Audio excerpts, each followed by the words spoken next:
The next step is much more drastic, which is where you take the whole thing out, you forget about the cartilage, you don't even worry about replacing the cartilage, you just replace the gap with bone. So that's the spinal fusion. So there you say, well, I'm just going to care about the pain, I'm not going to care about the mobility anymore. Yeah. Today we are getting a second opinion from Professor Gwen Reilly. She is a Professor of Musculoskeletal Bioengineering at the University of Sheffield. Having spoken and conducted research around the world, we explore her academic interest in bone tissue engineering, musculoskeletal cell mechanobiology, and orthopaedic biomaterials. I hope you enjoyed this fascinating conversation as we explore scientific research and understanding of our skeleton and muscles to develop treatments for fractures, back pain, and arthritis. To support the channel, please like and subscribe and check out our sponsors in the description. And now, dear friends, this is us getting a second opinion from Professor Gwen Reilly. Hello, Gwen. It's lovely to meet you. Thank you for having us here today. Hello, lovely to have you here. So I was planning this conversation, and you are a professor that has a research interest in bone tissue engineering. I'm sure people who will be listening today, they think of bones as still inanimate objects, but actually, as you and I would know, they're very active organs, very high metabolic, activity. So could you explain, I guess, in your eyes, what is bone? How active are they? What's going on at a cellular level? Okay, so yes, you're exactly right. So bone is basically made of the same protein as the rest of our body, which is collagen. Yeah. So collagen is the main protein that's the building block that all our tissues and organs are made of. The difference in bone is that mineral is added. So that obviously would takes place in bones and teeth, but not in other parts of the body. So that's why it seems stiff and inanimate. There you go. Stiff and inanimate. Yes. Because little mineral crystals are dispersed throughout the collagen only in bones and teeth. So that makes it very hard and durable, which is important to keep us upright and protect the rest of our organs. So if we damage, for example, our skull, we're risking damage to the brain. If we damage our ribs, we're risking damage to our lungs. So you want your bone to stay intact to protect the rest of your body. So that's why it has to be made so hard and stiff. On the other hand, we need to be able to repair it. Otherwise, once it's broken once, that's it. That wouldn't serve its function anymore. So that's why it is actually very vital and alive and has much more metabolism than people realise. So it's full of tiny little cells called osteocytes. They're actually quite similar to nerve cells. I think people are a bit more familiar with the idea that nerve cells have these long connections between each other and signal to each other. So do osteocytes. So inside our bone, we have small oval-shaped cells with lots and lots of long connections, and they use those to signal to each other because that's how they can signal through that dense minerals matrix. So they have tiny little canals called canaliculi, and they live in tiny little holes called lacunae. And all that is a live structure, and it's going throughout what feels like just the dense mineralized part of bone. Connecting those are blood vessels. So just as if you cut your skin, you can immediately see you've burst some capillaries and your blood vessels are leaking. And you know that under your skin is lots of tiny, tiny blood vessels that will burst as soon as you cut the skin. That's the same in your bone. You have lots of these tiny capillaries going throughout your bone, bringing nutrients. Otherwise, your bone would die off and wouldn't be able to repair later on when you needed it to. So the blood vessels that go throughout it maintain those cells inside their lacunae, and those cells maintain the viability of the bone. And those cells are able to detect if the bone is damaged and start the repair process, or if the bone isn't needed. There also are times when you don't need so much bone, so you wouldn't waste energy making it. So a classical example there is when an astronaut goes to space, they're not putting as much load on their bone. So the body thinks, I don't really need to waste all this mineral. I'll resorb away some of my bone. And that's another thing the live cells are doing. They're signaling to the cells that resorb bone and telling them, bone's not really needed here.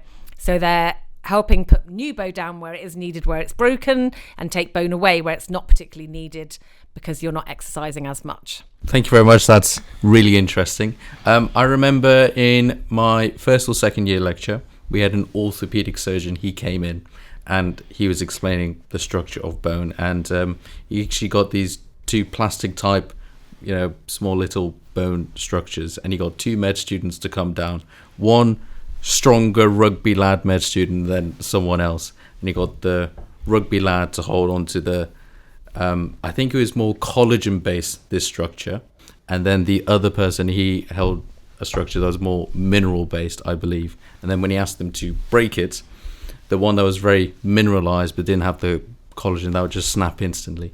But then I think the collagen based one, that was just very elastic. It just bends, but he was not able to break it. So I you always think of bone as this strong, stable structure, but it actually has to do with some dynamic forces and some give and some bend.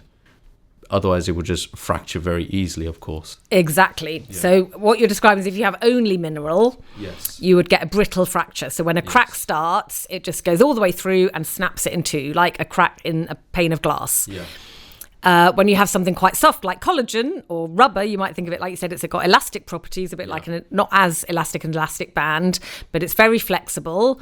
It bends easily. Well, that's great because it doesn't fracture into two. It just bends and gives under the weight and it won't break. However, bending and giving under the weight is not very good when you're trying to walk around. So you need your bone to have a certain stiffness to enable locomotion. You don't want your body to be like jelly and flopping around when you're trying to mobilize, but you want it to be soft enough that it won't undergo that brittle fracture, which is why you need both the collagen and the mineral. And it's the combination that imparts toughness. So most people think it's about the strength of the bone that's the most important property, but actually in engineering terms, it's the toughness. Toughness is not quite the same as strength. Toughness is the ability to resist a fracture and to absorb energy before you fracture. Okay. And that's what the combination of the collagen and mineral gives it. The mineral gives it strength. The collagen gives it the ability to strain and deform, but it's the combination that's basically a natural composite that gives it the toughness. And that's how much energy can you take before you break. So if you imagine if you fall off a bicycle, how much energy is that put into your bone? Have you exceeded the threshold that it can take before it breaks? And then in terms of its building and breaking down properties, is that more osteoblast, osteoclast activity? And you talked about bone as actually a very sensitive organ or very sensory loaded, in the sense it can sense pressure or maybe fluid forces. Could you talk about how bone then just responds to external forces and how it's actually this ever-changing, organ in the body? Yeah. So just to caveat that I'm going to summarize the sort of main ideas that people think how this is working currently, but there's still quite a lot of missing scientific information, especially on the cell level, as to how the cells are actually performing this. But I'll tell you the roughly overall and result. We can explore that. That's why we're here today. Okay, so as you load your bone, as you just described, bone's a little bit flexible. So as you load your bone, it will have a tiny bit of strain. You wouldn't even be able to see it visibly. We call it microstrain. So it's about the maximum that's been measured is about 2,000 of these microstrains. When you're typically walking around, it's probably about 500 to 1,000 microstrains. So it's this tiny bit of deformation, but it's believed that is enough to push fluid around these tiny channels I told you about the cells are connecting through, the canaliculi, and the holes they're living in, the lacunae, and definitely through that blood vessel system we talked about. So every time you put pressure on your bone, you're pushing fluid through that system, and when you release the pressure by lifting your foot or changing the muscle direction of your arms or whatever, you're letting the flow go the other way. So that means inside your bone, fluid is going backwards and forwards all the time over your cells and vessels. In the same time, your heart is pumping blood around through your bone. So you're always anyway getting a fluid flow, a baseline flow created by that blood vessel system that you've got in there. So if something happens to that, if it stops feeling that flow and that load, the cell is not having the same amount of shear stress. So that fluid flow causes a shear stress and the cell senses that stress. And that's how it decides if it's at the optimum strength or needs to be stronger or weaker. So if it's not feeling the shear stress, it might say, oh, don't have enough load. I should resorb away some of this bone. Now, the osteocytes can't do much resorption themselves, but they can signal through the channels I was telling you about. And they'll signal to one of the cells you mentioned, the osteoclast. So the osteoclast is an eating cell. It's based on the white blood cell lineage. So as we know, white blood cells eat bacteria, they eat debris in the body, and they will also eat pieces of bone, believe it or not. So those cells are signaled to. Those white blood cells become osteoblasts and start resorbing and eating at the edge of the bone. And they might do that either to remove damaged bone, to remove dead bone. We talked about the bone could die if it lost its blood supply, or to remove bone just because you think it's not needed there. Another reason which people don't always think about is a very positive reason if you need the calcium. So it might just be a homeostasis mechanism where your body needs more calcium in the blood, so it take it back out of the bone to get it into your blood. Right. A common reason for that might be pregnancy, for example. So there are lots of reasons why your cells might need to take that bone out, and they're signaled by the osteocytes to do so. Then there gets to a point where there's not enough bone now. Your bones become quite weak because you put more holes in it. So anything more porous with more holes in is now weaker structure. So the cells are getting overloaded. And when they feel a lot of pressure on them, too much load, too much of that fluid flow, they'll signal the forming cells, the osteoblasts, to start laying more bone down. So they'll infill the holes, the pores of the bone, or they'll add bone to the outside. And this is particularly important when the bone's growing. That's why people say you need a lot of exercise when you're young, because as your bone's growing, you'll put down more of it if you're undergoing more exercise. Right. So it can grow from the outside surface, the inside surface, and the inside of each pore. And that will put on more or less bone mass. Right. You were saying in pregnancy then, let's say, the body would sense that you don't need as much bone. Is that in the pelvis? No, it's not that you don't need as much bone, it's that you do need the calcium. It's a typical homeostasis thing where your body has to decide what's more important at that time. Yeah. So it will take the calcium out that you need, but that could be a problem for your bones in the long term. And for example, if you're hypocalcemic and you're losing calcium because of some other reason like kidney disease or something, and you keep resorbing it from your bones, you will end up with osteopenia or some problem of bone loss. So it has to balance. So that's why pregnant women are advised to take more calcium to make sure they don't lose too much bone mass to give the calcium to the growing fetus. Right. Okay. So your body can sense, and then as a result, redirects minerals and. Yeah. Okay. Yeah. You talk about fluid forces. These fluid forces, are they from blood in terms of how much blood is flowing, directly to certain bone cells, or is it actually the liquid layer that's around bone? So it's a combination of both. So the blood. So every tissue in our body has something called interstitial fluid. Yes. That's the fluid that comes out of the blood vessels but doesn't include blood cells. Correct. So blood cells are always kept inside blood vessels. Blood vessels have a wall, so a cell couldn't get out of it, hopefully, except in certain cases. But the fluid can come in and out through the blood vessel walls, and that bathes the tissues in interstitial fluid. Yeah. So it is exactly the same in bone, except because bone is so dense, that interstitial fluid can only go through the channels we were talking about, the canaliculi and the osteocyte lacunae. So the interstitial fluid from the capillaries will go into those canaliculi and lacunae, and sometimes back to the capillaries, and generally perfuse that whole system, that whole network of pores.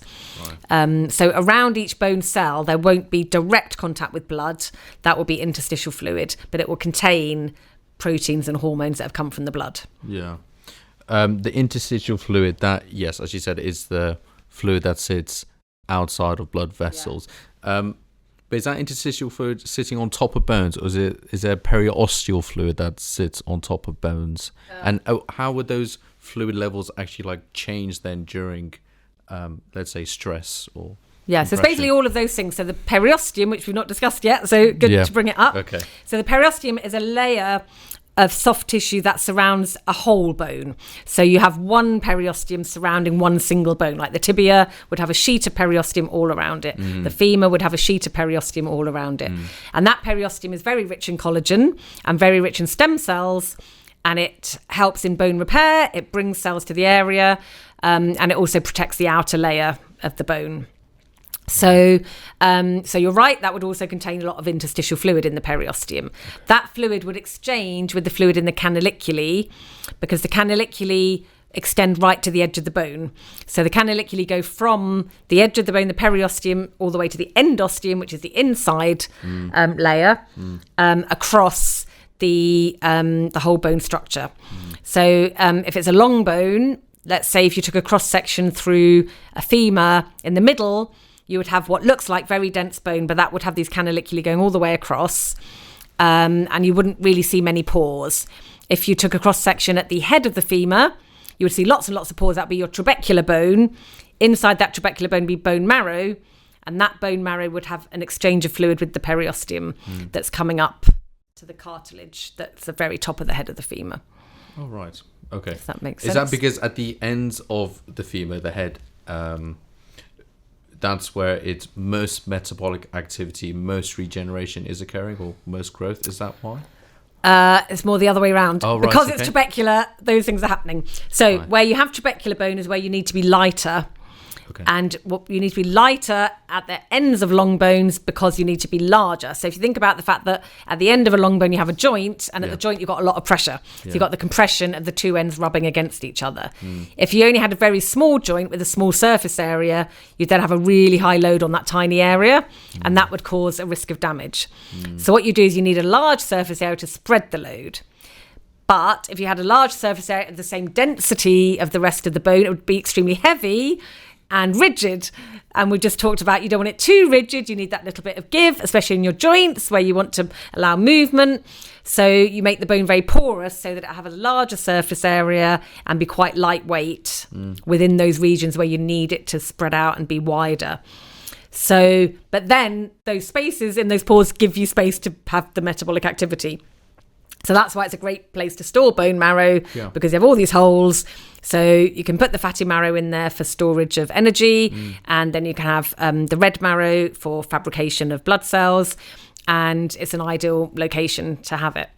Right, So, and that, as you said, that whole area will be much more metabolically active because it has a higher surface area.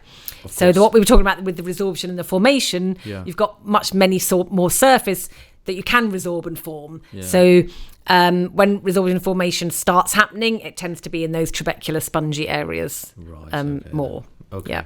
So in periosteal fluid, is that majority bone marrow where stem cells is, or is periosteal fluid? So I guess is periosteal fluid just sitting around the bone, or is that also in the trabeculae and the canaliculae? I mean, it's actually a fantastic question because I don't think anyone's looked into it. So periosteal fluid would basically be similar to any other soft tissue interstitial fluid. Yes. It would just be the fluid that bathes the collagen. Because periosteal is mostly fibroblasts. Yes. So you can think of it as a skin. It's the skin of the bone.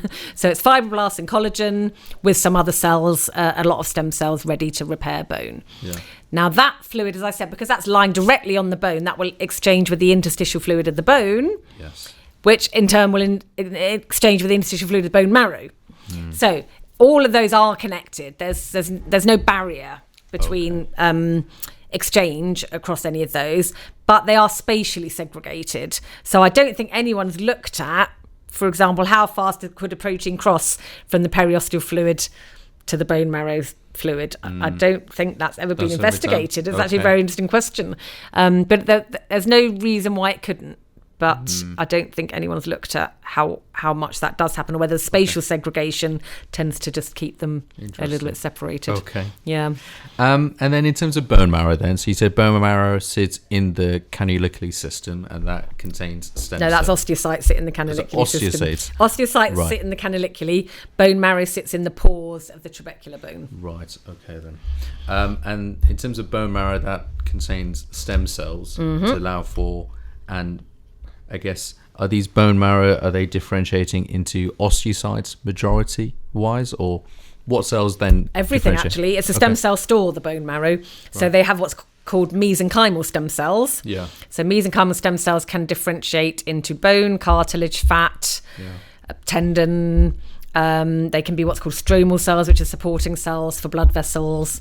So they're quite a range. So I don't know if anyone's tried to classify sort of percentage-wise what they're more likely to differentiate to. I think there a few people have, but I couldn't tell you off the top of my head what those percentages are. Fine. But they can do any of that lineage. So anything that comes from what's called the mesenchymal lineage, which is the central region in embryonic development, they can differentiate to those. Right. Yeah. Sorry, I'm enjoying this conversation because when I talk to medics, they absolutely know their clinical work, but I think at times we fall short in maybe understanding why things happen, but rather identifying patterns in disease, and then from there, this is the treatment. Yeah. A basic understanding, and I think it's more to actually just explain it to a patient. But sometimes you find the moments to have those conversations, and saying how bone works and how regeneration works. Okay. No, so other thing to bear in mind is it's well known. So thinking clinically and clinical conditions, bone marrow is also a storage of white blood cells, but that's literally as a storage.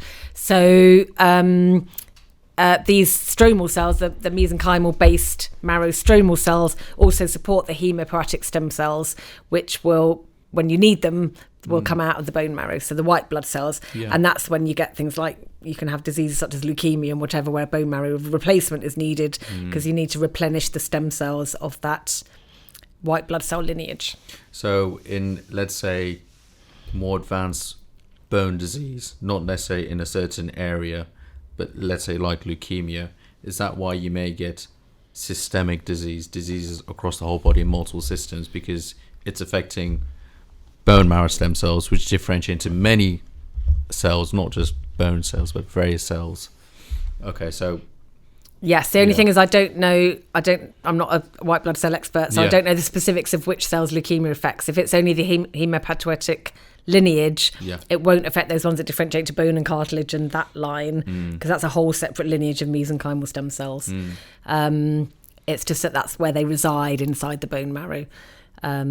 So it depends at which point in cell differentiation the problem has occurred. Okay, all right.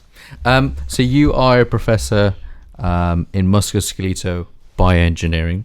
So I guess, what is bone tissue engineering? So we've explained, I've definitely built my understanding of how bones work and how it responds as very sensitive or sensory organ. What is bone tissue engineering? What is our research field? Okay, so I think if I take us first to how do we repair a bone? Okay. So if a bone is broken really badly, what you tend to do, you go to hospital and hopefully the doctor will put a cast on it and it will fix. If that doesn't work, they might say, oh, you've got a really bad break here. I'm going to have to put a metal plate and I'm going to have to screw it together. And basically it's like carpentry. If you see what the surgeons are doing in orthopaedics, it's just as if you've broken a plank of wood and you fix it together with some nails and screws and plates. If it's a joint like the knee or the hip, you might just put a whole new joint in. You just say, right, I'm going to have to cut that joint off. It's damaged. It's not working. And I put in a whole new joint, which is typically made of metal. It might be metal with a polymer cap or with a ceramic cap. But basically, it's not bone at all. So what you're doing is you're restoring the function by putting in something completely different, synthetic, an object that you know will bear the load, like the pins and plates and screws. They're strong. They'll bear the load, but they're not bone at all. They're not even trying to pretend to be bone. They're just trying to keep you upright.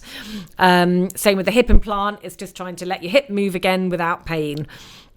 They're not alive. They're not vital. They don't have a blood supply, and they're not intended to. And they're intended to last quite a long time, hopefully. Sometimes you might have a screw that's resorbable. If it's in an area you do expect the bone to start growing back and replacing that screw, but quite often it would be there. An implant, certainly the hip or knee, would be expected to last 15 or 20 years. Yeah. So that's never going to allow any scope for regeneration, for example, and for those bone cells to do anything with it much.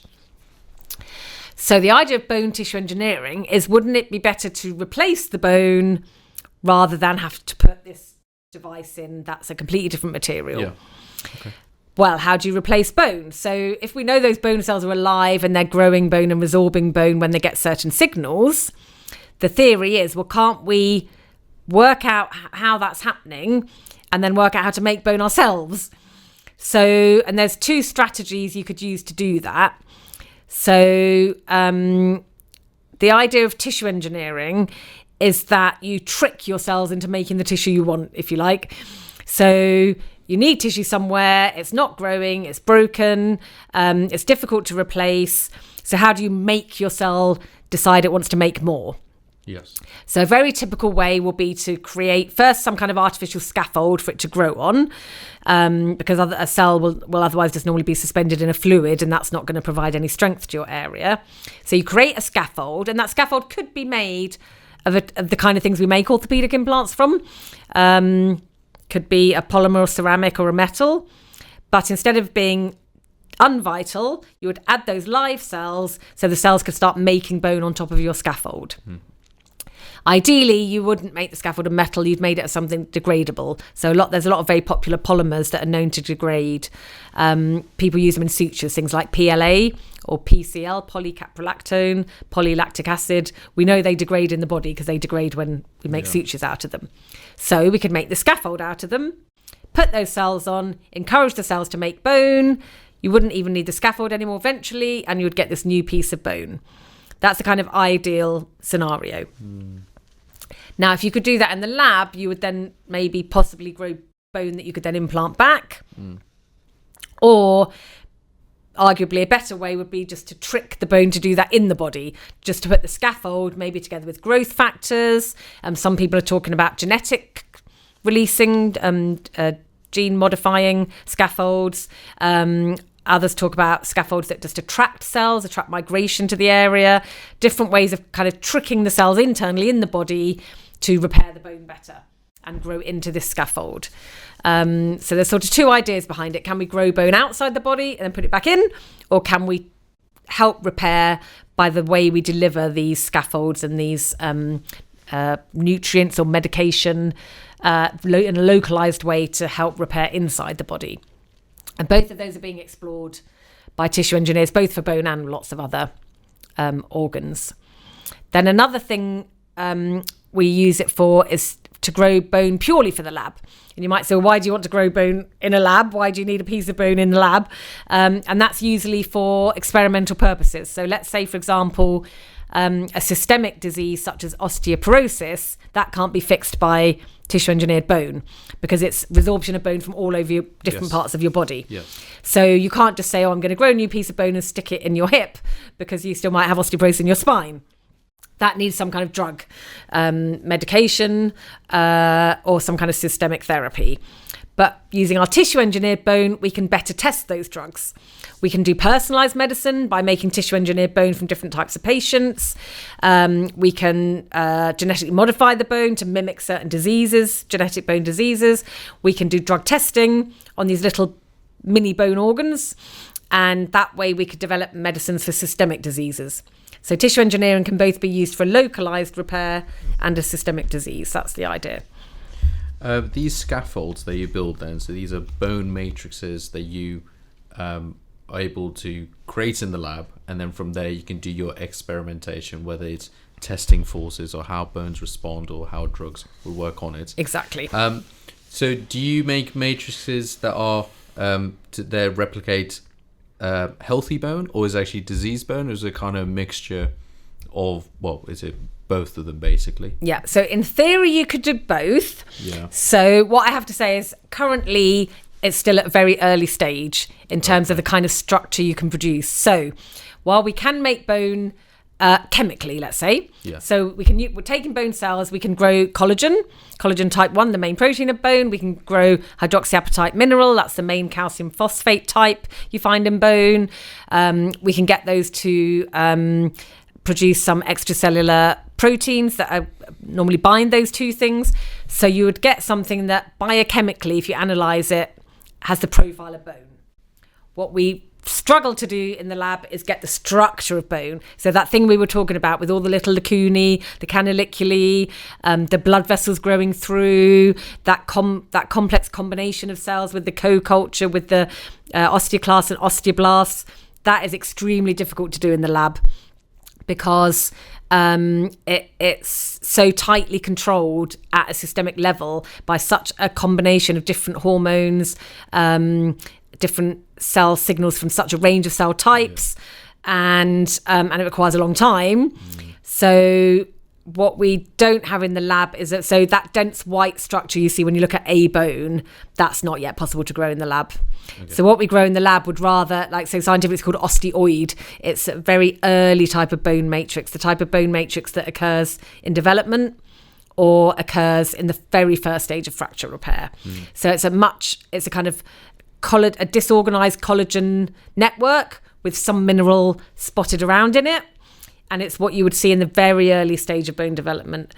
We don't yet have anything that looks like a kind of white, dense bone that's been grown in the lab. Okay. That's not yet possible. Would you say then you're actually working more on creating as close replicates of disease bone matrices? Or would you say some of the bone matrices that you've created are actually close enough to disease bone that you could actually think about, creating treatments for various diseases? And then also, like, these disease bone matrices that you would create, are they actually just certain properties of bone, and then you would test whether forces on that particular property, let's say you made a porous bone matrix, or you made a matrix with low mineral density, are you able to, is that how your bone matrices are, or is it just one bone matrix or a few to be as close to bone in its completeness? Yeah, so basically, so what you can study is the protein level, because they are making the correct proteins. Yeah.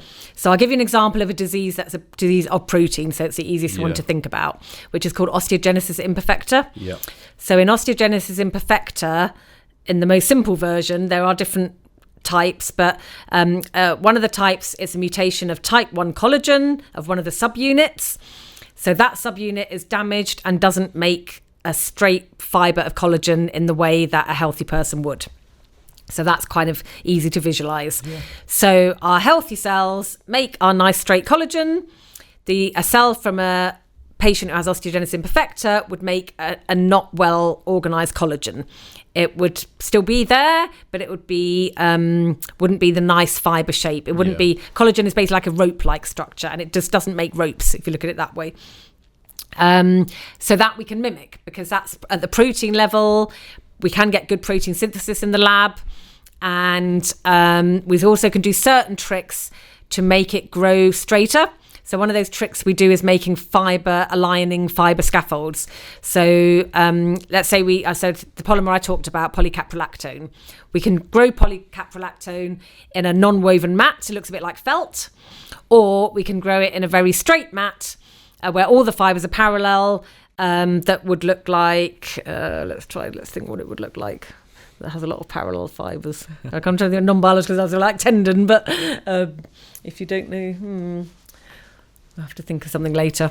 Maybe like wood. Maybe, if you think like wood, a wooden structure where you have a grain and you have a lot of lines in parallel, we can grow it like that.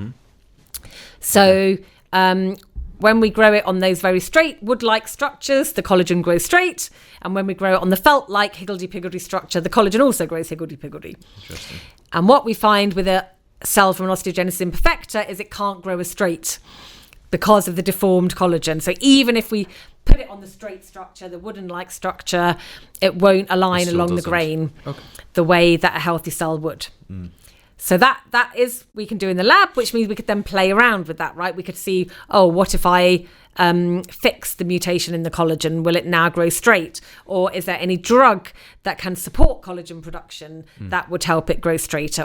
And we can test these kind of things, and we can look at that molecular protein level at what's happening to the collagen. Now, what you asked me about is the strength of the bone. That would be much trickier, because neither of them, not even the healthy one, would really grow bone of the strength of the bone in your body. So it wouldn't mineralize as well. And because you wouldn't get the dense white tissue that I mentioned earlier, that just doesn't happen in the lab. I would never be able to grow a piece of bone from healthy and a piece of bone from osteogenesis imperfecta and then say, let's measure their toughness and break them and see which one's stronger or tougher. That's not yet feasible with tissue engineering, but that's what we'd like to be able to do. Yeah. So that's the ultimate goal, is to be able to actually grow a piece of bone that you could compare to the bone of the body, but we're not there yet. How close do you think you can get to that, to creating a diseased bone or a healthy bone or even part of tissue? Has there been... do you mean how close in terms of technology or how close in terms of years? Close in terms of technology, in terms of, not necessarily looking like bone, but having the properties of bone to be really effective. So then when you do test on it, it is pretty accurate, let's say, and can be translated to, clinical trials or clinical research. How close do you think you can get bone matrices to being? So I'd say it's still quite a long way away because of the time it takes. So the technology that's needed is technology that allows long-term cell culture while keeping everything sterile. Because the reason when things go wrong in a laboratory, it tends to be through infection or lack of nutrients to the cells. So the technology that needs to be improved is bioreactor technology. So bioreactors are things that grow up large amounts of cells. You even do it in the food industry, and you do it in the drug development industry where you're growing up cells to grow proteins in. And it's also now being done in tissue engineering, in which you grow up stem cells for tissue repair.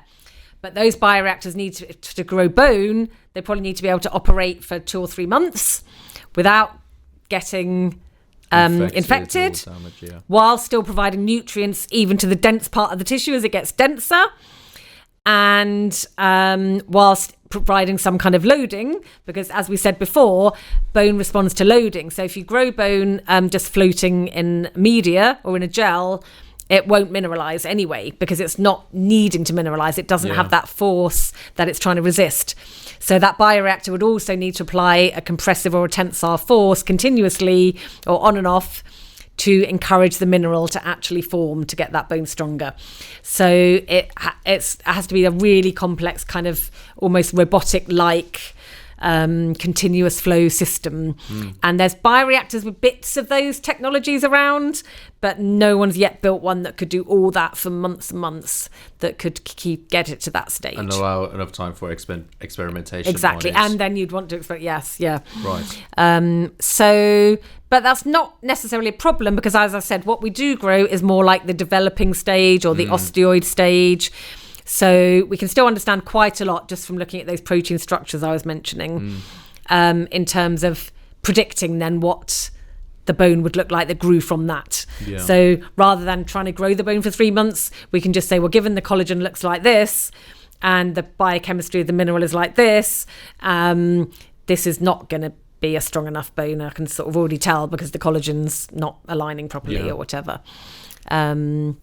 And the other technology you can use to help you with that is computer modelling technology, where if you have enough data about the relationship between developing bone and mature bone from other studies or from clinical trials, you could then feed that into a computer model to predict what your bone is going to look like that's growing this way in the early stages.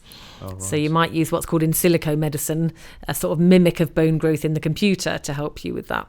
So a computer can actually calculate and track to see how it would actually form at the end. Is that normally the first stage then, when you're, let's say planning to create a bone matrix or developing a bone matrix, seeing how it is on the computer model, and then from there, if it works out, if it calculates well, then maybe you would actually implant it. Is that like an initial stage? Not yet. That's not the way we do it yet, but that's the way the computer models would like us to do it. Right. And if you think about it, that's the sort of engineering way of thinking. Okay. So whenever you engineer, a bridge, you would model it. So you would build it in a model, and you would see, can it withstand the force? Can cars go over it without breaking the bridge and so on, and then you would start building it.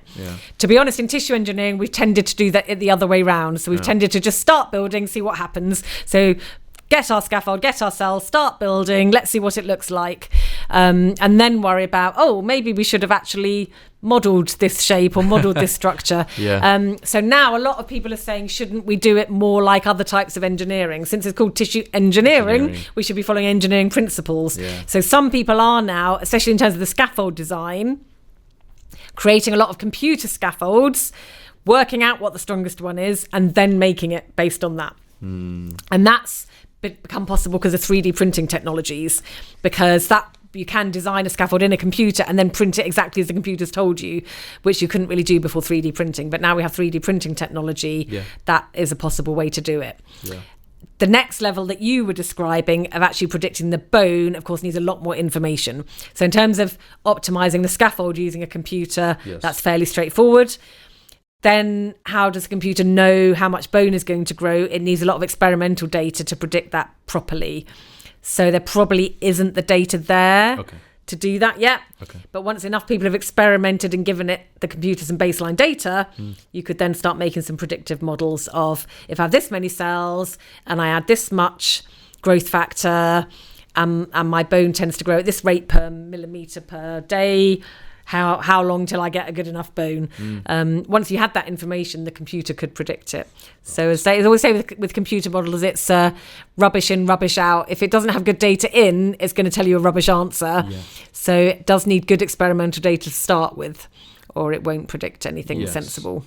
Why is it that it's going about creating bone matrices? Why are you not necessarily using animal models or allografts or autografts? Is it actually the ethical side of not using animal or human products, or because surely would they not be a close replica to diseased bone? Is there a reason why it's the bone? So you're talking about for experiment or for clinic? For experiments. Okay. So for experiments, it's a combination of ethical reasons and accessibility. So for example, human bone is very difficult to get hold of. You would only get human bone to experiment on if someone needs an operation. There's no reason you would biopsy someone's bone. That would be considered very unethical. The only thing you can really take out of healthy patients is a little bit of blood if they're very nice to you, or a little skin biopsy. But otherwise, you don't take tissue out of healthy patients. So someone would have a need to have a bone biopsy, let's say, because they've got suspected osteogenesis imperfecta, so they have a bone biopsy done. Or they would have to be having an implant, and therefore bone is being removed as waste tissue because the implant is being placed. So that's fine, but that will obviously usually be diseased bone. So you're never going to take a biopsy of a healthy bone that you know is healthy. So you wouldn't have the healthy controls to experiment on, although you could do some work on those diseased biopsies to learn certain things from them. Healthy bone is usually only obtained from cadaveric donors after they've deceased and they've donated their body to science, which obviously is a limited number of people feel they're able to do that. You need to obtain it pretty fast to have any live cells in it. So that's very useful when we're just looking at the bone matrix. So when we're only interested in the mineral structure and potentially the collagen structure, but when we're interested in the bone cells, you want a live healthy tissue. So you're not going to get much from a donated cadaveric bone after a few days. Right. So it has limited, so it's not particularly unethical as long as the person's consented to donating, but there's just limited availability of it. So then why not animal bone? So again, there are scientific reasons. It's not just about how ethical is it to use animals in experiments. It's about, is it really telling us about human bone? And bone is a very good example where the animal experiment is very limited, because a lot of the issues with bone are to do with aging. So it's to do with the fact that we live up to 80 years. Our bone has been remodeled over and over again in that time. We have a very specific type of internal structure because of that, called the Haversian systems. The Haversian systems are only created by remodeling of bone. You don't get them in primary bone that's grown in a child. You get them in older people as every part of your bone has been remodeled and reshaped. So, for example, a mouse doesn't really have many of them because a mouse is not that old. So you have to go to larger animals like sheep and pigs, and even those are really not quite the same microstructure. So there aren't many animals with a similar microstructure to humans.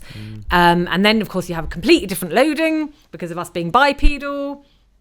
So if you're thinking about the biomechanics of it and how the loading is affecting your system, you're going to have very different results from those animals, even the large animal models, compared to human. Right. So ideally, we would have a mini human bone would probably give us a lot more information than those animal models. Not that they don't give us any information, but any information you get from them has to be caveated by all those differences. So we know there are a lot of differences we have to take into account when we're doing anything with an animal bone. Okay. I mentioned I have an interest in plastic surgery and orthopaedic surgery, more plastics, and I did a placement at St Thomas Hospital in London, and it was at the hand surgical unit, and I really enjoyed that experience. So I'm going to ask a question more, I guess, personal. Something that I would see in clinical work is fracture healing. I think we did kind of talk about that, and the latter stages of fracture healing is the callus formation, the soft and hard callus, and the remodeling. But even then, once the patient's gone through that process, that bone is still somewhat frailer compared to normal bone.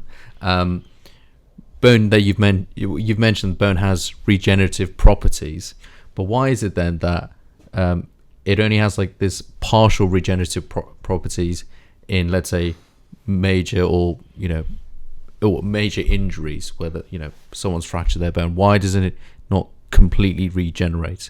Okay, so that's a great question, because actually it should. So in completely 100% ideal conditions, it would.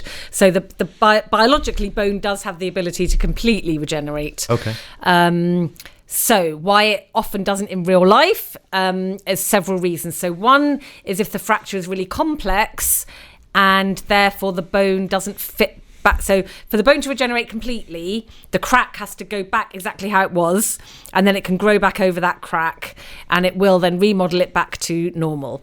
So what often happens is there's a bit of a gap. So that's a non-union defect, or there's a misalignment. And whenever you have a misalignment or the crack is not repaired properly, you might get soft tissue in between, so fibrous tissue. So sometimes even that allows some movement. Sometimes you never get the joint forming because that fibrous tissue has so much movement, it kind of makes it what's called pseudoarthrosis, like arthrosis, a fake new joint. Other times it's just that it can't grow across it, so you have a remaining gap. And other times it just grows back a little bit bent because it's not been well aligned back into its original alignment. So you have a kind of little lumpy bit where the bone is trying to grow back together, but it has to go round a corner. So all of those things will make it just slightly not its original shape, although it should be pretty close to its original strength if it's a young, healthy bone. Yes. The next problem is not all our patients are young and healthy. No. So there are lots of things that inhibit those bone-forming cells. Okay. One is just pure aging, so it's just bad luck. The older you get, the less ability your bone has to form, and the more resorption you get. In women, it's particularly there's a particular steep curve in your ability to remodel your bone after menopause. So postmenopausal women will have a lot more resorption and less formation because it's related to estrogen content. So the drop-off happens sort of gradually and in a linear way in men, and much more suddenly in women after menopause. But by the time you're both 80, you're kind of about the same. And then there's lots of naughty things we do that are not very good for bone repair, like smoking. Yes. So if your patient smokes, it's not going to repair as well. Yes. Bad diet, lack of calcium, lack of vitamin D, which is a problem in northern countries where we don't get enough sunshine. Yeah. So all of these things are important in bone repair, and any deficit in any of them will mean it doesn't quite repair back to as well as it was when you were a young, healthy child. So they're all part of the things. But there are some fixed those factors that you mentioned, some of them are fixed at the end of the day, whether that's age or other comorbidities. I guess because we're talking about research, the clinician can do their best in terms of, let's say, aligning the fracture sites as best as possible using x-rays and casts and screws and various things that orthopedic surgeons love to use. But I still see that there are patients who have multiple fractures in their life. Is there, I guess, what research is there to be done to maybe understand that remodeling process, and even with those patients who are not 100% ideal, to making sure that their fracture healing turns back to normal bone? Because I guess that's the goal at the end of the day. Yeah, so one of the things is trying to replace, so when that happens naturally, there's lots of biochemicals involved. One of them has a very handy name called bone morphogenetic protein because it was first discovered as, it turns out it has lots of other applications, but it was first discovered as when you put it near a bone, the bone regenerates faster. So we call them BMPs for short. Okay. So we know that those BMPs are important and that every healing fracture will have BMPs being released to try and make that fracture heal. But some people have more than others, and sometimes the signal will be working better than others, depending on these other things we were talking about, like smoking and whatever. So you can artificially add extra BMP, and that's something that's done quite a lot. Okay. So you can have BMP releasing scaffolds. So where you put so I was talking about scaffolds for tissue engineering, but this would be where you put the scaffold alone inside the body, but you add BMP to it. You don't try and add cells, you just get the BMP to signal to the cells of the own patient. And similar related compounds, like there's one called TGF-beta, transforming growth factor beta. Okay. So there are quite a lot of things you can do to promote bone growth by adding these proteins that we know help it. The other thing you can do is inhibit bone resorption. So because we know that some of the problem is too much bone is resorbed and not enough is laid down, you might inhibit bone resorption with a class of drugs called bisphosphonates. Yeah. So these are drugs that also inhibit osteoporosis. So they inhibit those osteoclasts from eating the bone. You normally wouldn't need those in fracture repair. It would be quite rare, but but if it's a osteoporotic person who has this bad fracture, then you might need that to encourage the repair in an osteoporotic individual. Okay. And there are other factors now that prevent the resorption. PTH. There's is PTH good for formation? I'm trying to remember now. It's given to osteoporotic people anyway. Yes, it is. I think it works on both sides of the Yeah. cycle, actually. So the hormone PTH is involved in the bone remodeling cycle.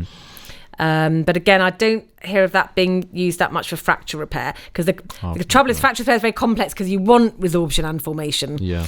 So you wouldn't really want to inhibit formation and resorption normally in a simple fracture repair case, because you would are be trying to somewhat stimulate the formation. Exactly. I mean, you do need to remove that callus or damaged bone to then allow for the laying down. So you of don't normal want to bone. stop the resorption. No. And the resorbing cells and the forming cells actually cross-talk to each other. So when one of them's missing, the whole cycle doesn't work anyway.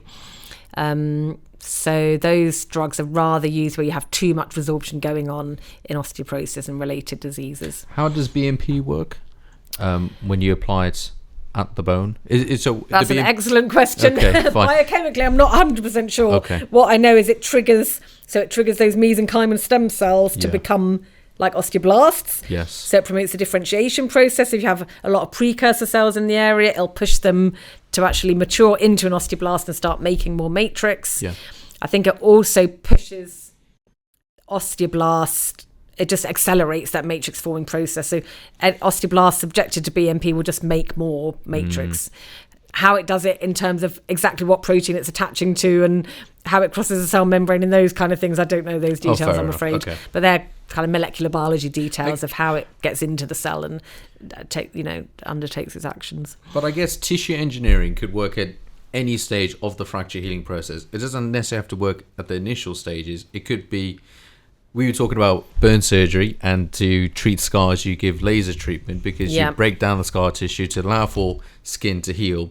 So that's technically treatment after the scar is formed, because you know that this disease state happens. So I guess tissue engineering could work even at the callus formation stage or the remodeling stage, where fair enough the end process is going to be this ill-formed bone, but you can get, as you say, tissue transplantation to whether that's resorption of current bone or promoting of osteoblast activity to lay down new bone. So I guess is that... Yeah, sadly that would usually involve having to refracture. So typically in those situations you do have to first refracture the bone and then do your intervention, which of course you're trying to avoid. So I think that normally the idea of... That the reason when you asked about bone graft and why can't you use human bone for these processes, that's what I said. Do you mean in the lab or in the clinic? Yeah. So let's talk about in the clinic. Okay. So in the clinic, the gold standard for any of these things is still just to add some more human bone. Yeah. Because if you have a bone graft, that's got everything you need. You don't have to worry about what metal or ceramic am I using. So if you've got damaged bone and a space that needs filling, you'll use actual bone graft for that.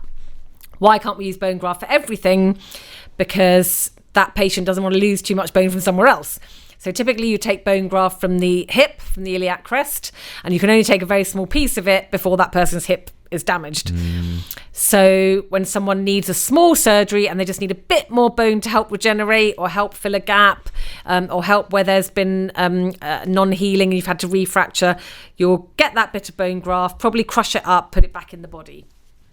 Why can't we do that for everything? Because if the gap's too big, if the person is too risky to subject them to the bone graft because it's a second surgery, or if they're already diseased, so therefore it's diseased bone and it's not going to help, or if the bone graft alone is not strong enough. So often you actually have to have a bone graft plus metal pins and plates, because the bone graft itself won't have the strength to keep it all together. It's just filling the empty space. Right. So what you would want ideally is to apply the tissue engineered solution at the time you'd normally apply the bone graft. So whichever stage that is, which in fracture healing would typically be at the time you're pinning, at the time you're creating the repair with the pins and plates, which can be right at the beginning of the trauma, or it could be at the time of refracturing because the growth has not occurred properly. That's the time you want to apply the tissue engineering. So it's at the time you would normally see a bone graft placed. So the idea is the tissue engineering, the scaffold plus cells, provides the equivalent of what the bone graft would have provided, which is matrix, except instead of being bone matrix, it's your scaffold, and live cells, which instead of being autologous cells you've taken from the iliac crest, is the stem cells you've chosen or implanted. Okay. So that's when you do it. You couldn't really apply tissue engineering once the bone's almost healed without refracturing, because you need to expose out the space again. Yeah. I also want to ask about chronic back pain. From looking on ONS, I believe is the third most common chronic disease. And let's say as a clinician, if a patient comes in with chronic back pain, let's say if we've ruled out, let's say disc prolapse and discitis, and it is a degenerative process that's causing this back pain, whether that's breakdown of cartilage or the synovial capsule, and then now you're actually getting degeneration or breakdown of the spinal vertebrae.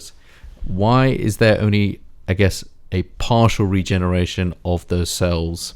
Why not is it a full regeneration of general compression that's on the spine?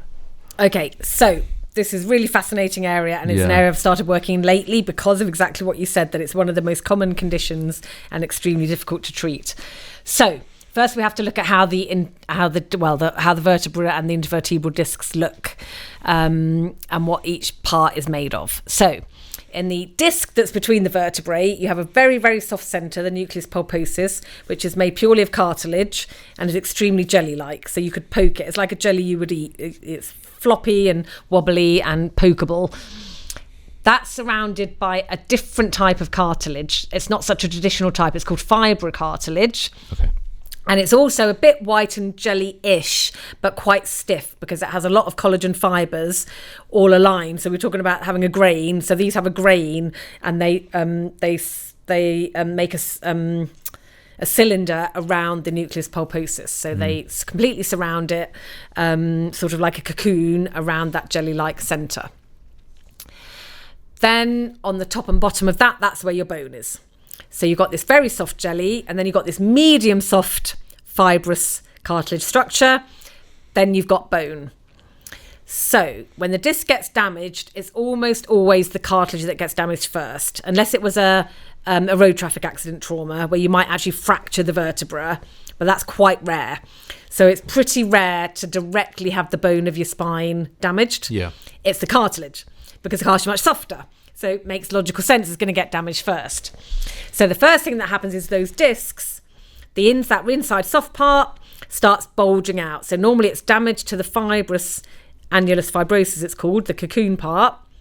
That will get some kind of little hole or damage in it. And because the jelly part is so soft, the nucleus pulposus, it will start squeezing out. And that's when the pain starts, because it squeezes out and presses on your spinal column, which is going through the bone of your vertebrae, being protected by the bone and next to the cartilage. So it doesn't go through the cartilage is sitting right adjacent next to it. So as the cartilage is squirted out through the fibres, it presses on the spine, and that's the bit that gets really sore. So now the trouble is cartilage doesn't regenerate well. So cartilage is totally different from what we've been talking about with bone, with its blood vessels, and cartilage doesn't have any blood vessels. Yeah. So it can do a tiny little bit of regeneration with the live cells in there. And around it will be lots of blood vessels in the bone surrounding it, and also in the soft tissue surrounding it.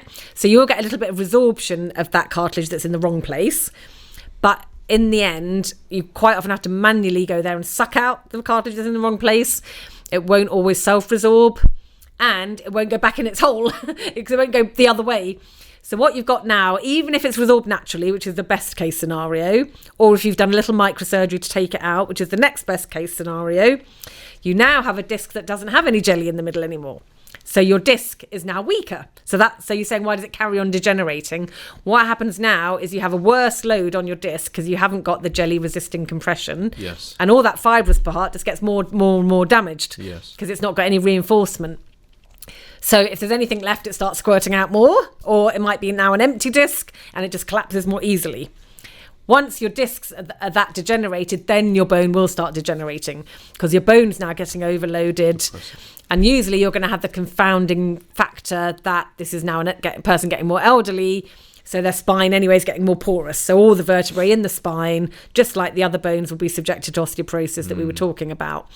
So inside all of your vertebrae, you're gradually getting resorption and getting thinner struts. And that will cause them to be more susceptible.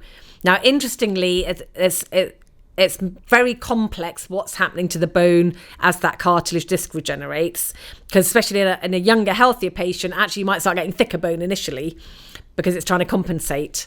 And then there are all sorts of other confounding factors depending which vertebrae is damaged and so on. So it's not necessarily that the bone degrades after the cartilage degrades. It might be a long time before you see any effects in the bone. But in the meantime, your cartilage is getting more and more compressed and your spine is getting more and more, the spinal column is getting more and more damaged. And the fibrocartilage is not it's not forming at a high enough rate, or the regeneration of the fibrocartilage is not actually quite occurring. Yeah, it doesn't really occur. Again, Right. Quite minimal. So the cells in the fibrocartilage can try and kind of repair a little bit and make more fibres, but it also has only very limited blood supply, just kind of around the very edge of it. And it doesn't have stem cells in it like, or again, limited stem cells compared to how much you would get in bone and bone marrow. So there's just not enough regenerative potential there. So it doesn't remodel like bone does. It doesn't have any resorbing cells or anything like that. So it's just not able to self-repair in the same way that bone is. Okay, all right.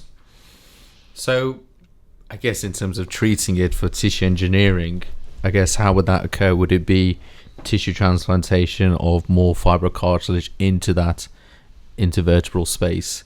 Or is it actually improving cartilage ability to reform? Yeah, so a bit of both. So people are looking at both avenues. Okay. So the first thing people are looking at is making an injectable gel that could replace the nucleus pulposus, the very soft part of the middle, because that's the part that's gone, and that's the part that's kind of also slightly easier, logistically to do, because if it's injectable, it could be a microsurgery.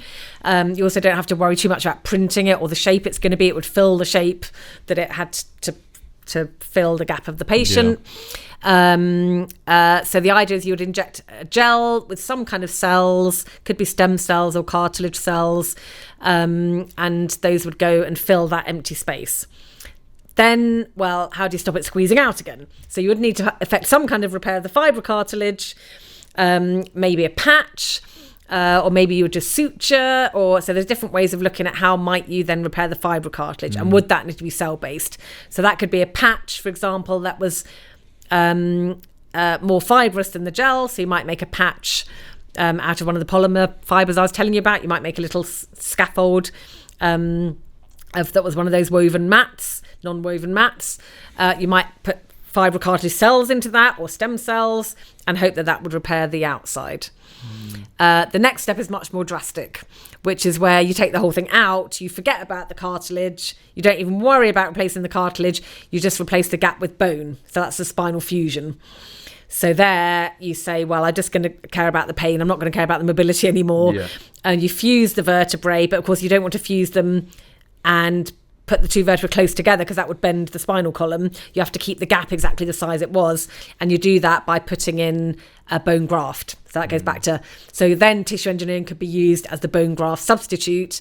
So you would try to regenerate bone. Well, you're not regenerating, actually generating bone now across the gap between the two vertebrae.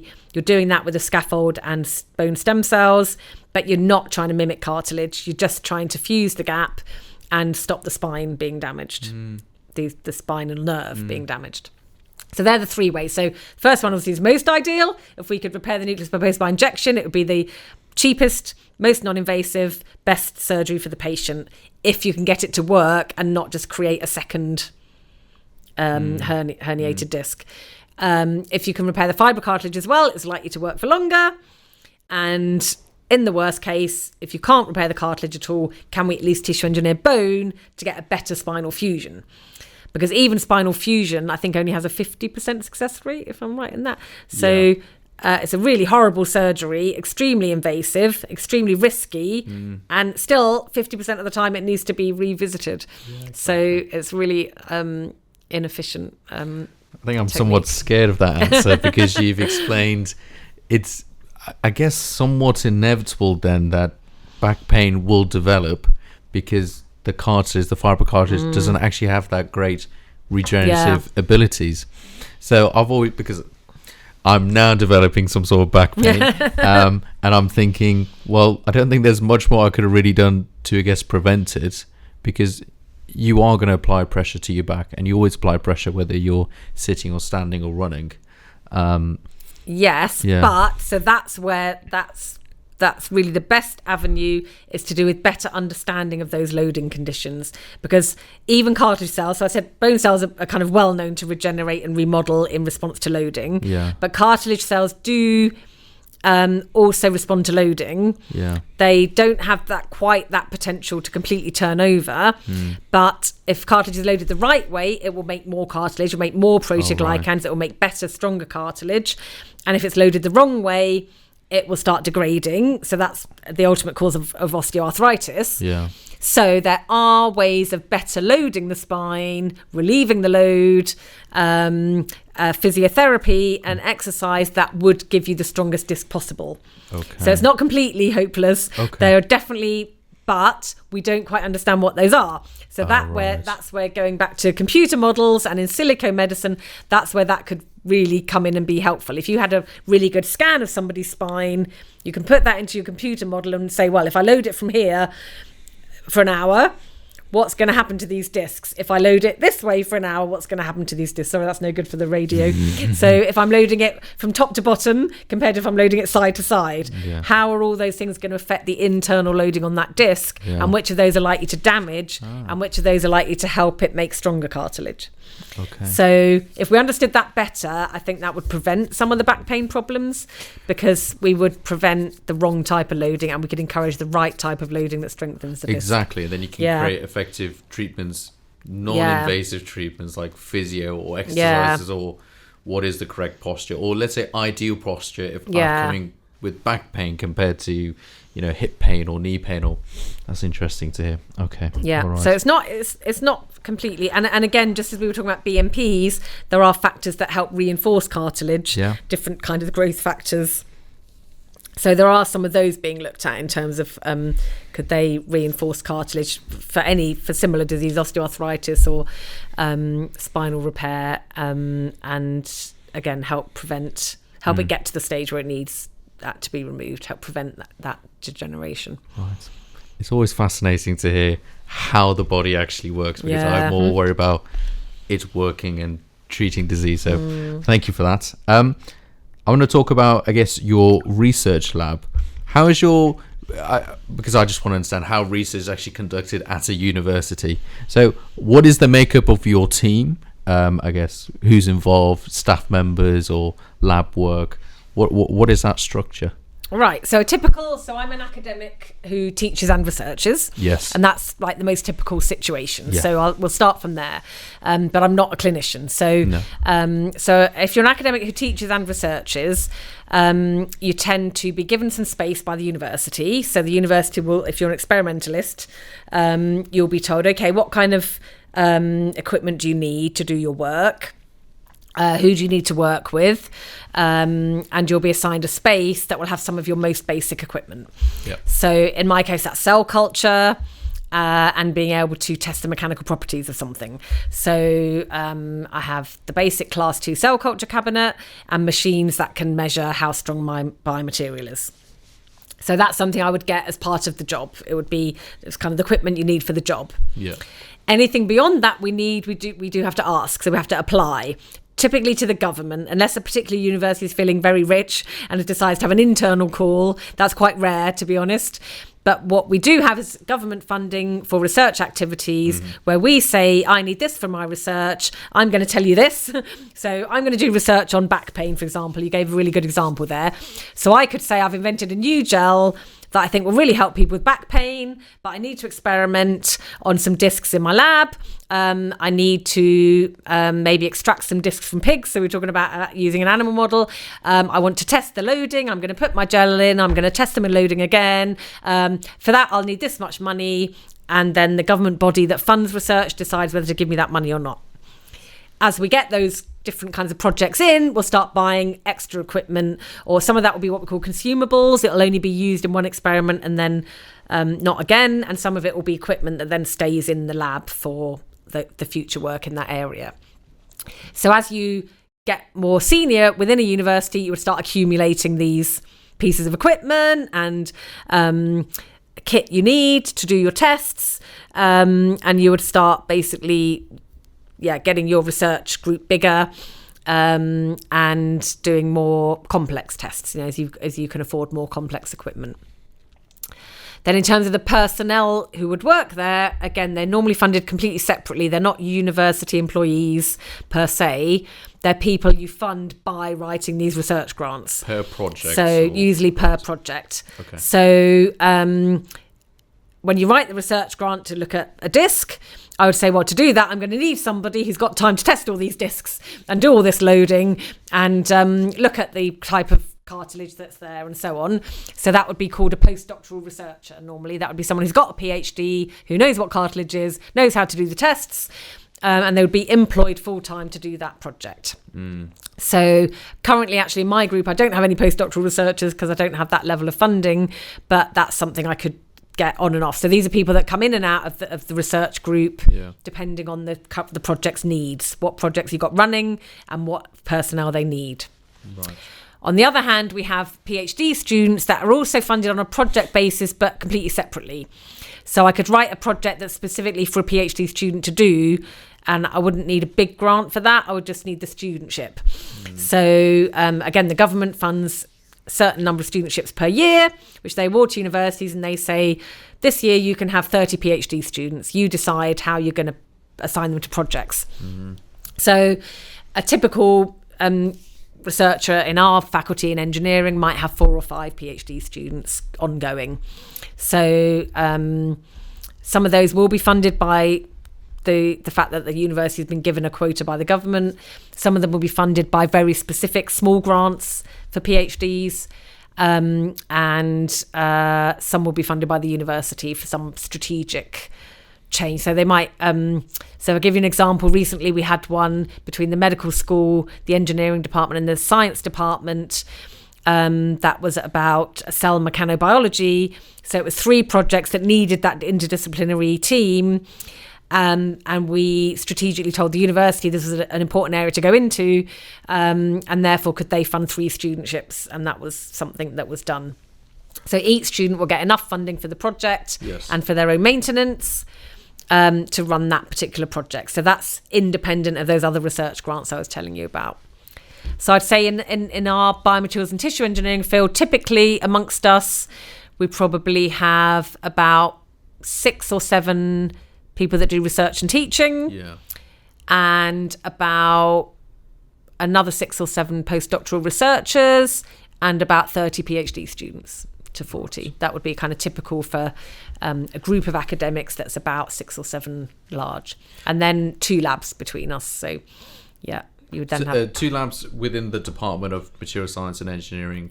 That are dedicated to biomaterials. The biomaterials, so, yeah. Okay. And I guess you're head of your lab. Is that correct? And then how, I guess... Well, so that doesn't really work like that anymore. So, yeah, it was traditionally seen as one researcher would have one lab, but now it's much more communally organised. So most labs are run by a group of researcher academics. So in mine, for example, we've got 3 academics involved. In the Croto Institute where we're sitting in today, there's actually 6. It's a bigger lab. So a lab would be assigned rather more to a topic. Okay. So the equipment that's needed for that topic. So because biomaterials needs class 2 cabinets, which is quite rare in engineering. There's only a few labs that have class 2 cabinets, and they'll be assigned to the biomaterials staff. So therefore you get more access to, I guess, different labs, and you more focus on the design of your projects. Exactly. And then seeing what resources are available. And we'll go to other labs that we need other things. For example, we need scanning electron microscopes a lot, where there's a facility for that. So then you go to the microscope just the day you need to do that work. Yeah, exactly. And there's people in material science do nuclear engineering, so they have radioisotopes in a special room with special, health and safety protocols. And 3 or 4 of them will be showing that lab, and so on. So so groups of academics share labs based on research topics.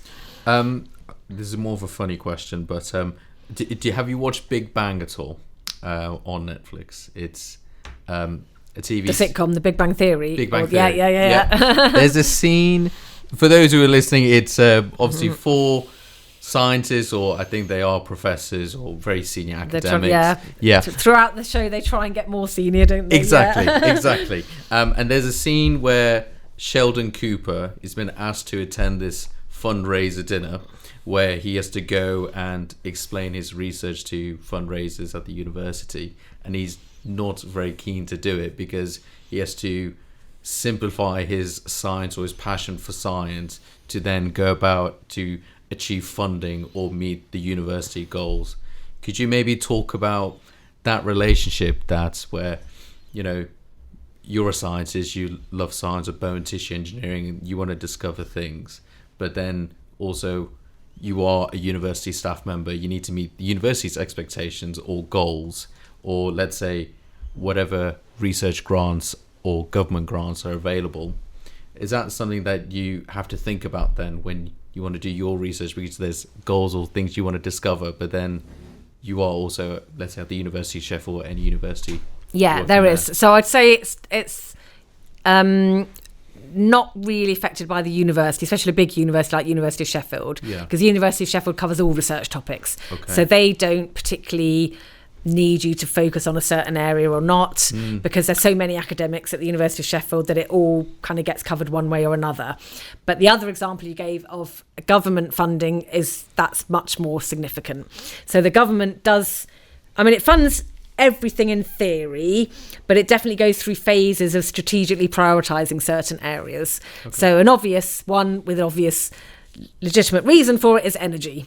So at the moment there's a huge government push to invest in clean energy, reduce carbon footprint, and so lecturers and professors that work in the field of energy have lots of opportunities to them to apply for funding, because there's so many different kind of schemes going on at the moment in that area. So other areas might be less exciting at the moment, or don't seem to be going places much, and they don't get such a big boost in funding. Now, where we are in healthcare is a kind of middle of the road. So healthcare is always one of the government priorities anyway, because the NHS costs are so high, because of the ageing population, because of people off on sick benefits. So it's always in the government's interest to fund healthcare, because it's a cost saving somewhere else if they funded healthcare research.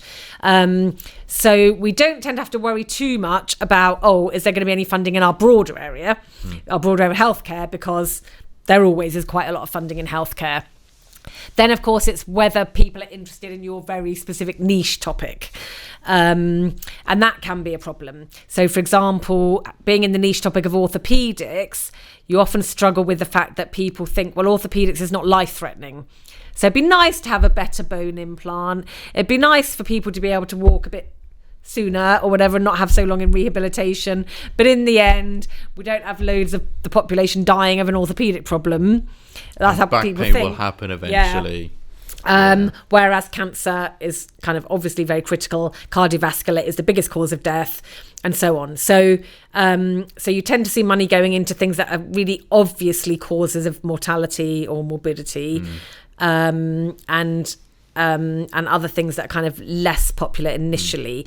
But you can usually explain why they are important. So, for example, after an osteoporotic fracture, a person tends to do less exercise, be less fit, and there'll be more at risk of a comorbidity like cardiovascular disease or diabetes or whatever. So once you start putting together all the complexities of aging, then you start seeing that orthopaedics is really important because it will be the cause of disability, retiring early, not returning to work, like you're saying with back pain. So if you can convince someone of that, then they're more likely to fund you. So it's really convincing people of the rationale as to why something's important. We don't really have to change our research topic just because of what the government's funding, because there's enough breadth in there. But you do have to convince them why it's important to the government. So every time you propose a research question, it has to be, but why should I care about this? Why is it important? Which in healthcare is fairly easy to do, but with some of the more fundamental questions about the bone cells, if we go back to the early part we were talking about, there's some very interesting, very fundamental questions about how bone works, which is more difficult to convince people of their importance. Yeah. So you always have to tailor it to, well, how could this eventually develop a new medicine or a new therapy or something? That can be a bit frustrating sometimes when you just think, but I just want to know because it's just interesting. Yeah, exactly. Yeah. How do you go about measuring in terms of, you need to explain, of course, the clinical application of your research, but then a lot of it is just discovery and just taking one step forward. So then when you're pitching that, whilst you may have to focus on this is how it could be used eventually, but we're not at the stage that, let's say, some of these tissue engineering products would actually be used in a human or in a fracture or in chronic back pain.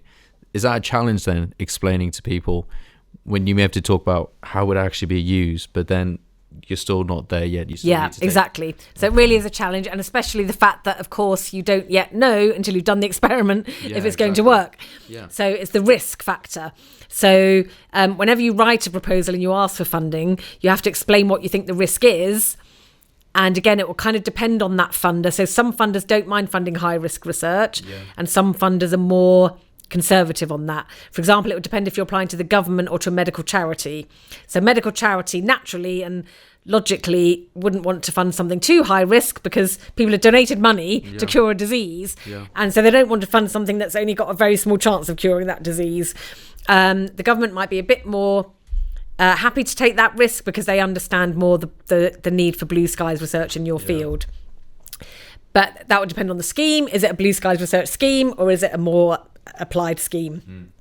So when you're asking for money, you really have to look at what kind of funding is that and what did they ask for within their blurb when they released that offer, because they'll always release the description of the grant, and they'll say this grant is for, and they might say for blue sky research, for basic science, for medical applications, for applications in civil engineering, whatever. So you have to really read it and think, does what I want to do fit what they're asking here?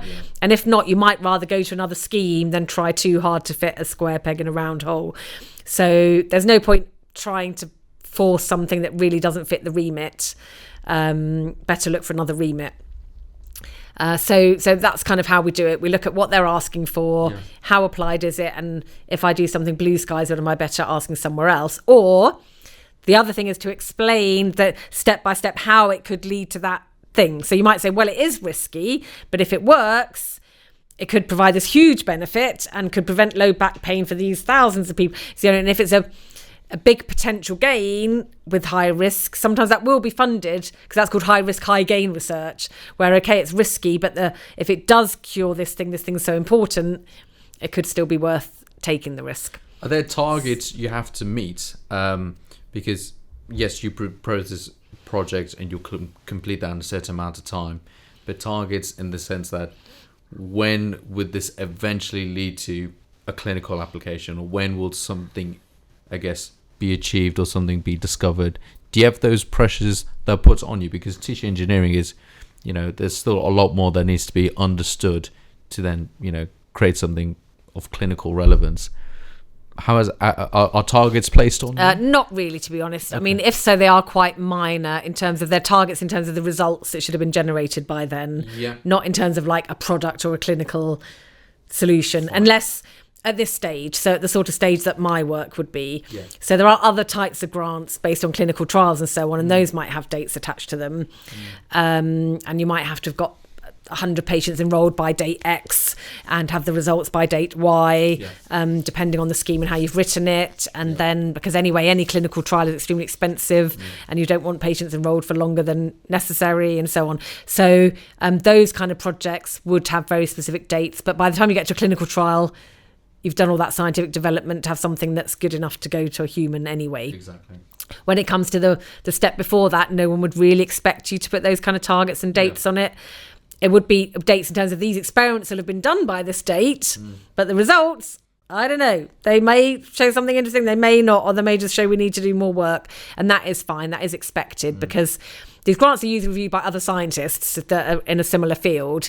So they would understand the process and they would know that you can't commit to saying this will be ready by this day.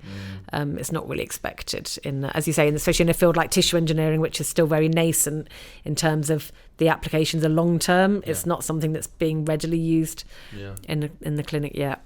I want to ask about university teaching. Part of your role is teaching students and trainees and PhD students. One, I wouldn't call it complaint, but one thing that students say is university is a very academic degree, and which it is, because you may go there and teach them about your bone tissue engineering or your research or techniques. I guess probably yours is not necessarily the best field, because it is a very academic field. Even if those students were then to work outside the university, they will still maybe do research in private labs or as such, or with other private companies. How should a student view going to university? Because let's say you're there to teach them about your techniques, but most people don't actually go on to pursue academic careers. How should someone see when they go and do a degree? So I think the really important aspect is the transferable skills aspect of it. Okay. So, and especially in engineering. So even though we're teaching the biology part of engineering, it's still engineering in the end. All our students come out fundamentally as engineers, as qualified to be a chartered engineer. Yeah. And that's because they have project management skills and design skills and so on. So in a way, it doesn't matter what you're designing. So if a student comes to work with me and they're designing a bone tissue engineering scaffold, and they go and work for a car company and end up designing, I don't know, some kind of exhaust filter to limit the amount of lead in the atmosphere or something, it's not really a problem. They've learnt the principles of how to design and test something. Okay. So that's the way we try and look at it. So we try and look at it as you're learning skills that will enable you to transfer that into your future. And it might even be we have a lot go into finance, because all the maths you learn when you're doing engineering or bioengineering is really useful in the finance industry, and the project management skills. So team building skills is another one we try and instill a lot by having teamwork. So we have design projects linked to a sort of difficult challenge, like, for example, if you're transferring tissue in a country that has very limited electricity supply and you need to keep it cold, what kind of methods can you use to keep something cold when you're transferring it clinic to clinic in a very hot country? Or how could you run a PCR, which is a way of genetically analysing cells, if you don't have a primary electricity supply? Could you do it with solar energy or something? Or, there's so we have all these kind of complex design projects where someone's given a challenge and they have to think about, well, could I do this in this circumstance? Okay. So I think that's the important thing. So every so often I will have a student literally become a bone tissue engineer, but as you say, it would be very few in number. So probably I don't know, it might be 1 or 2 every 5 years, actually go into my field that have done a project with me and really did end up in bone tissue engineering. Some will go into other types of tissue engineering, some will go into other types of engineering, and some, as you say, will go into something completely different. So it'll be the whole range. So I think that the point of university training is exactly that. It trains you in project management, it trains you in teamwork, trains you in design, ability to communicate, and all these kind of things. And it almost doesn't matter. I often say to students that are really panicking about what degree to choose, it doesn't matter what degree you choose, really. Most degrees will pass on you those skills. It's doing something you find interesting. So if you find it interesting, you'll work at it and you'll get a good mark, and that'll set you in good stead for the future. We're seeing more students do master's degrees, and there is an increase in terms of if you were to do postgraduate qualifications, your employment rate increases. But master's degrees are even more academic degrees, and a lot of students are actually doing it straight after their bachelor's. When do you think is actually the best time to do a master's degree? Some students do it because they've done their bachelor's, they still don't really know what they want to do, so then they just do a master's that's related to their bachelor's, but they just need another year to just figure out what they want to do or what career they want to go in, academic or non-academic. From your experience then, what do you think, when is the best time to sit a master's, or what things you actually need to consider? I mean, obviously it depends on, I think what things you need to consider we can look at, because obviously it depends on the student and what their needs are. But so we have 2 types of master's degrees. We have the 4-year MEng, where it's an undergraduate that has the additional year all incorporated, and you end up a Master of Engineering, or you can do an MSc after a bachelor's. In terms of engineering, you definitely do start at a slightly higher salary, and you're slightly closer to being a fully chartered engineer by doing the MEng. So it just depends at which point you want to jump over to industry. So if you jump at the bachelor's level, you'll get a slightly lower salary and you have more to do to get chartered. If you start at the master's level, you'll have slightly less to do to get chartered. You'll start a higher salary, but you'll have had that extra year and spent more money. So you need to juggle them around and decide which one works for the career you want. I do agree with what you said. If you're not quite sure what you want to do yet, if you do a master's, you can have a bit more time to study a bit more in depth, get that higher qualification, and have a bit more think about what you want. On the other hand, if you've decided you don't quite want to do what you've been specialised in your bachelor's, that's where the MSc comes in as very useful, because you might stop your bachelor's where it is and go to an MSc route, which are usually extremely specialised. So most MScs are very, very specialised in one very small aspect of what you've been doing. So you might do an MSc just in nanotechnology, for example, or you can do MScs just in biomaterials and tissue engineering. So then you would specialise and probably get closer to either doing R&D in that topic, or even a PhD project in that topic. So that would be one reason for a master's. If you weren't doing it for that reason, so you didn't yet know what you want to specialise in, then I would say better to start work, because a lot of workplaces will sponsor you to do a master's. So you might be much better off getting your bachelor's, getting the job, then doing master's part-time, actually sponsored by your employer. And then you can do a master's that's very specific to your job. By that time, you know what job you want, you're in the right route, and it might just be to jump the ladder and get more to senior management. And I would say that's an excellent route, especially if budget is a concern, because it is a lot of extra money a master's. So you have to be sure you do need it. So if you actually know what you want to do, you know what type of company you want to go to, you've got a good bachelor's under your belt, then I would just get on with getting the job, because you could always come back and do a master's later. Yeah. Interesting. Okay. I would not have brought you here if I didn't find you fascinating and interesting, and I remembered doing our masters together, and I enjoyed that opportunity to learn about a completely different field to my own. You've passionately talked about bone tissue engineering. How did you develop your interest in this field? Now, that is a great question, because it was very serendipitous, as in, it's just one of those examples where just sees an opportunity and you don't know where it might lead you. So I actually did my first degree in biology and geology. And that's because I couldn't make my mind up what I wanted to do. I liked geology because it was about like rocks and dinosaurs, but I loved biology, sort of cells and the body and things like that. So I did a joint honours degree so that I could kind of hedge my bets, which is quite funny that I ended up interdisciplinary all the rest of my life. So, but I probably would say out of that degree, even though it was a joint honours, I became more of a biologist than a geologist. By the end of it, I felt like I was a biologist, and I was starting to look for PhD programs in biology. I applied for quite a few in quite different areas because I was just applying for projects that sounded interesting. I wasn't really thinking long term at all.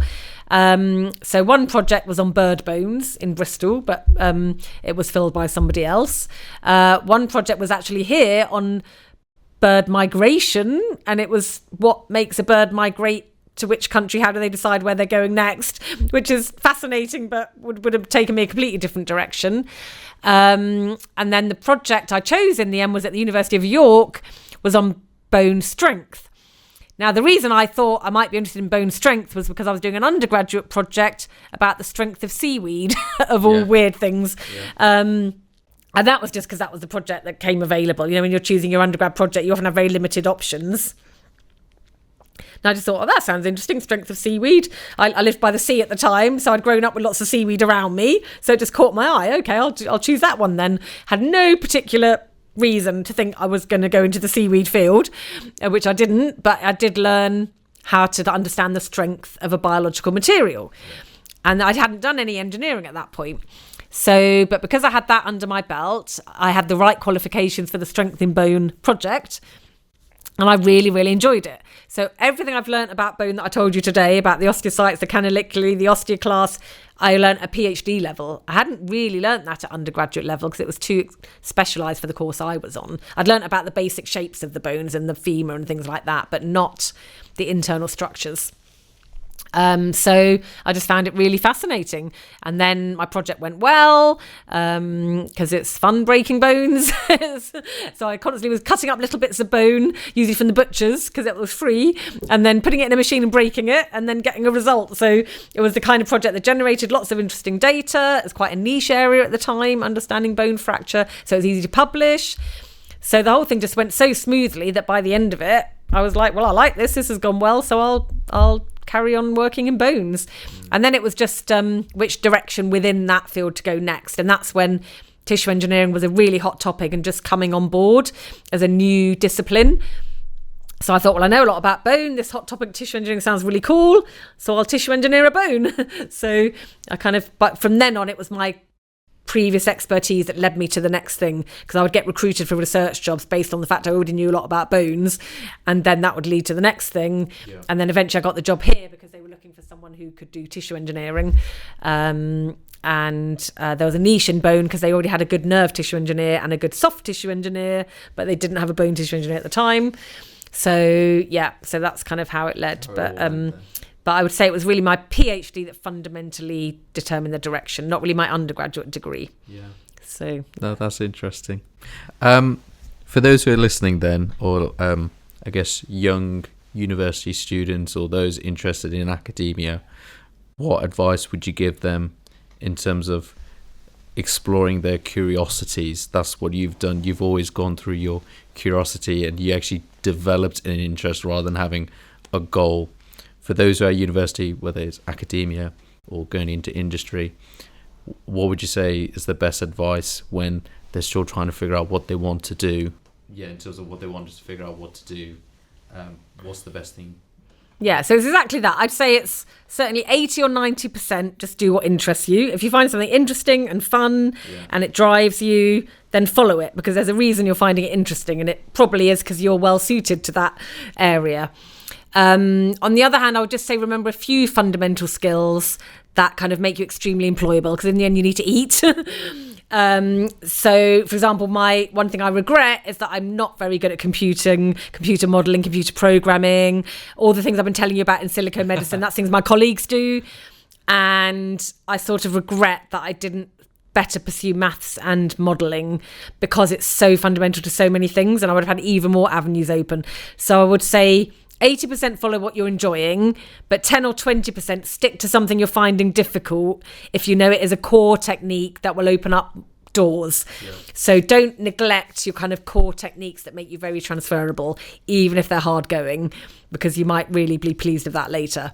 But at the same time, I would say definitely in terms of the overall choice of subject, don't choose a subject you're not enjoying just because you think it gives you a better job with better pay, because you're not going to get that good job if you don't enjoy it. It'll come across in the interview that you don't like it and you won't have the motivation, and so you won't perform well at it. So you have to enjoy what you're doing and be intellectually stimulated by what you're doing. At the same time, look at your field and think, well, what are the core techniques, the core skills that I need to make me easily transferable and employable, and don't neglect those. Thank you for your time. I remember fondly when you were my master's supervisor, and I appreciate your patience with me because I wasn't from a background in biomedical science, and I found everything very challenging, even just doing lab work or learning the theory of biomedical science, or in your field of tissue engineering. But I do have fond memories of that. I know I got my first publication with you, and I remember going to my mum and saying, look, I finally did my first piece of academic work, and I was very proud about that. So and also your I guess allowance for me to, at that time I was MedSoc president and doing my volunteer scheme in the pandemic. I appreciate you give me the time to do that, and I still felt I did that, but then pursued my academic interest to figure out what was academic work. I think I've learned biomed's not necessarily my field. I've loved preparing this and learning more about it, but it did build my interest in academia or doing research. So I thank you for your time. You do some fascinating work. I've only talked about an aspect of your research, and I'm sure I look forward to further conversations to learn more about what you do. So thank you for that, Gwen. Cool. Thank you. I would like to finish with a quote from Hans Krebs at the 1953 Nobel Banquet. Scientists should find the facts by hard and honest work, to evaluate them carefully and judiciously, and to make a final decision with courage and without prejudice. If these principles guide our affairs throughout, the world would soon become a better place. Thank you for listening to the Second Opinion podcast. Please like and subscribe and check out our other channels. See you next time.